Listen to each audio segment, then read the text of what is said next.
দেখো তোমাদের কাছে এই যে যে কয়টা বর্ণ আমি লিখেছি সবকটাই একই রকম না দেখতে? সবকটাই মনে হচ্ছে এ, তাই না? এইটাও এ, এইটাও এ, এইটাও এ, এইটাও এ, সবগুলো এর মতো দেখতে, তাই না? কিন্তু তোমরা কি জানো এই বর্ণগুলো প্রত্যেকটা একই বর্ণ না, আলাদা আলাদা বর্ণ। আমরা আজকে এই বর্ণগুলো কিভাবে আলাদা সেই জিনিসটা শিখে নেব, ঠিক আছে? আজকে তাহলে আমরা কি শিখবো? নতুন জিনিস, তাই না? দেখো এই বর্ণটা হচ্ছে এ, এই বর্ণটা কি? অর্থাৎ আর এই বর্ণটা হচ্ছে তয়রা ফলা। কি ফলা বলো তো? অর্থাৎ এ লিখে এর উপরে যখন আমরা এরকম একটা মাত্রা, এটা কি বলে?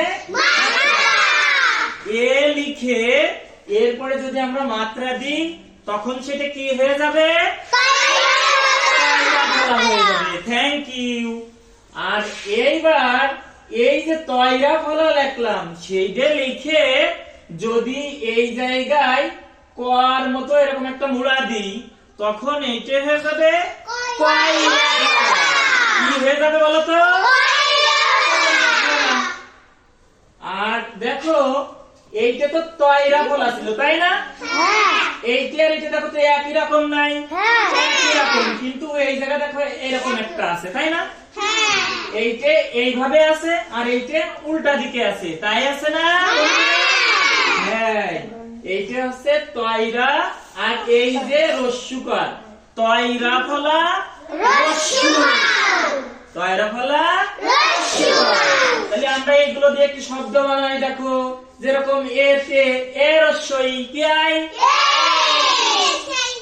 এই তয়রা ফলাতে চৈত্র কি হয়?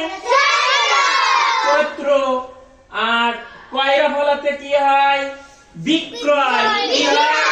বয়সী কয়রা ফলা অন্তস্থ কি হয়? বিক্রয়। আর এইটা কি দেখো তো?